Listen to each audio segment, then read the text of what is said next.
gente, tudo bem? Esse é um vídeo de papo sério.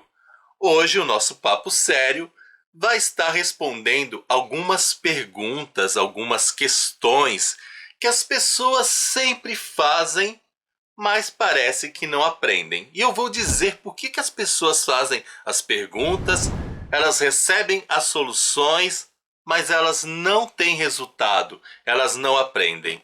Pelo simples fato delas quererem fórmulas mágicas.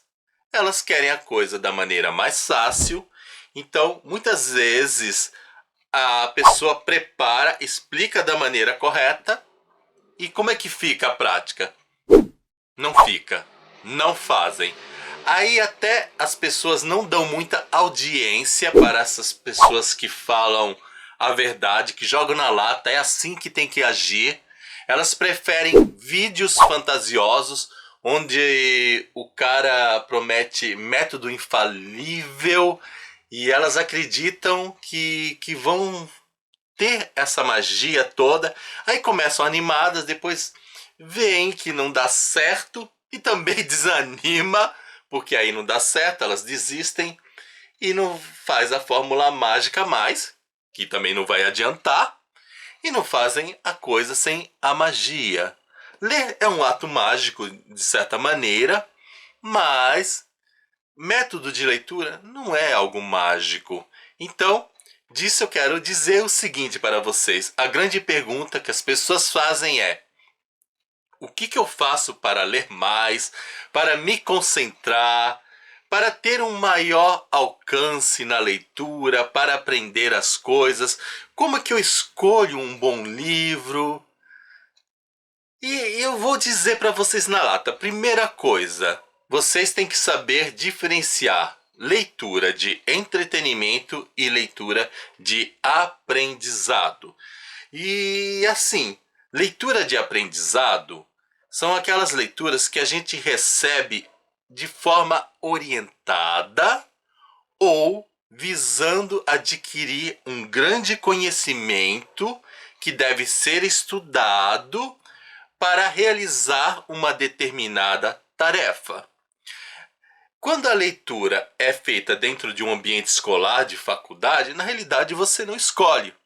O professor, o seu orientador vai te dar aquela leitura e você vai ter que ler. Então é uma leitura que exige um pouco mais de atenção, que exige anotações, que é preciso que você grife o livro, ou seja, você tem que se dispor a fazê-la devagar.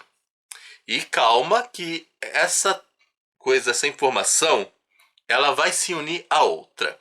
Aí nós temos também a leitura de entretenimento, que é aquela que você lê para se distrair, para relaxar, que você escolhe, que você faz a leitura de acordo com os seus gostos.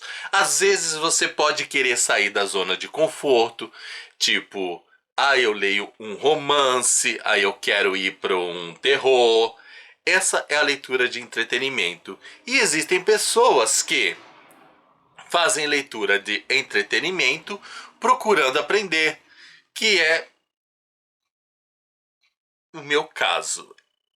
Eu gosto de fazer assim. Quando eu pego um livro de entretenimento, eu sempre procuro tirar alguma lição que é feita, que é realizada através de quê? Do comportamento dos personagens. Os personagens, eles falam comigo. Eles me dizem coisa. Por isso que eu sou também meio contra algumas pessoas realizarem a censura dos livros. Tipo, o personagem é mau e eu vou cancelar, não quero ler uma história que tenha personagens racistas, etc. E eu vou dizer o seguinte para essas pessoas: ler um livro com personagens racistas, machistas e outras coisas não significa que eu concorde com o comportamento delas. Na realidade, eu posso encarar essas leituras como uma espécie de treino para a vida, porque na vida real essas coisas, infelizmente, elas acontecem. Então nós temos os personagens racistas, etc. E num livro, a gente também não quer uma história monótona. Sempre é uma característica dos livros terem esse conflito entre o bem e o mal. É claro que, numa literatura mais antiga, nós tínhamos os personagens muito idealizados. Idealizados seria o quê? O bom total e o mal total. Então quem era bom ao extremo, quem era mal ao extremo, e o bem vence o mal, espanto temporal, o azul, o amarelo, tudo é muito belo. Essa era a realidade. Hoje nós temos a vantagem de termos leituras em que os personagens são muito mais parecidos com a gente. Eles podem ser gente boa, mas eles têm os seus pecados. E a gente tem que encarar isso. Infelizmente existem algumas pessoas que não aceitam isso. E elas estão sendo bem pior do que os tempos antigos. Eu poderia dizer isso. Por quê? Elas não querem nem conflito. Elas querem que todo mundo seja bonzinho. Pessoas assim, sem defeito, que não tenham preconceitos, etc. E onde é que ficam os vilões das histórias? As histórias precisam de vilões. Mas eu fiz esse rodeio todo e eu acho que eu meio que eu fugi do assunto principal.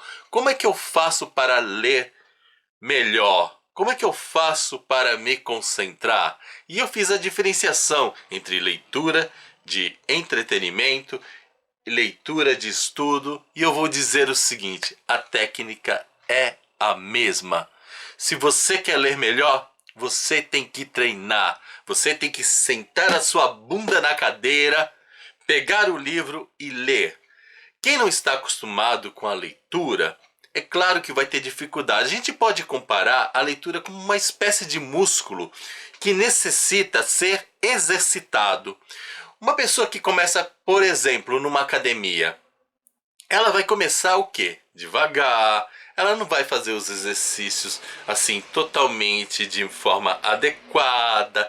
Ela vai aprendendo, ela vai pegando um peso mais leve, depois ela vai progredindo, etc. A leitura também é como um exercício.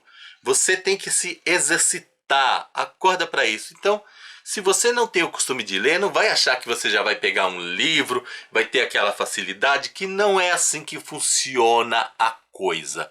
Você vai ter que treinar todos os dias, você vai ter que perseverar, e no começo você vai ter essas dificuldades, mas aos poucos, gradualmente, você vai evoluindo. Essa é a questão, essa é a verdade. E aí a outra coisa, veja bem, ó, vamos fazer o paralelo.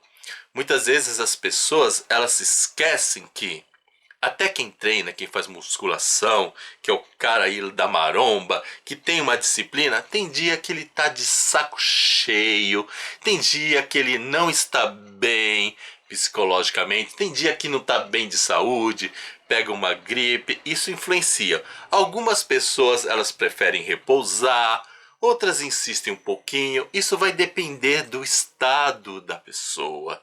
Mas no fundo, se ela quer perseverar, ela tem que superar essas barreiras, essas doenças, elas têm que cuidar da saúde, etc. Na leitura é a mesma coisa. Você tá doente, você tá mal, você tem que insistir, tem que resolver o seu problema de saúde, tem que dormir melhor.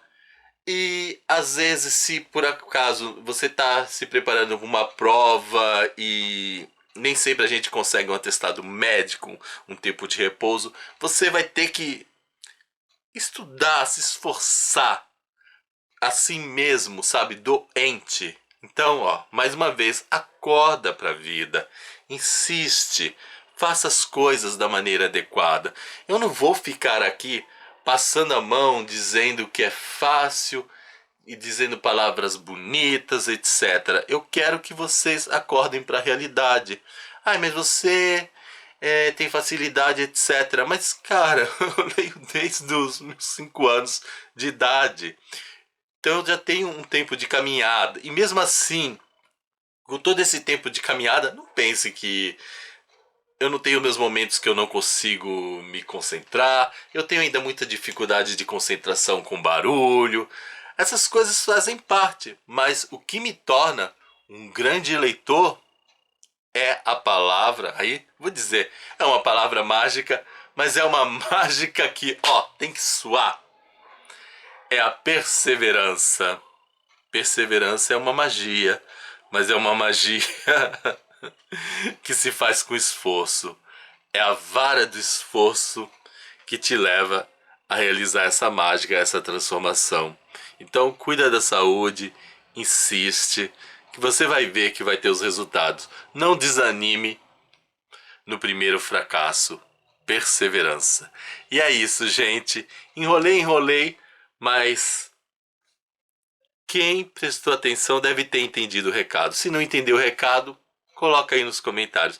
É claro que sempre vai ter aqueles cri-cris que vão tentar me detonar, mas eu tô acostumado. É isso, gente. Espero que vocês tenham gostado. Não se esqueçam de dar o seu joinha, nem que seja por caridade. Afinal, copo d'água e um joinha não se nega pra ninguém. Tchau pra vocês e até o nosso próximo vídeo. Fui, tchau!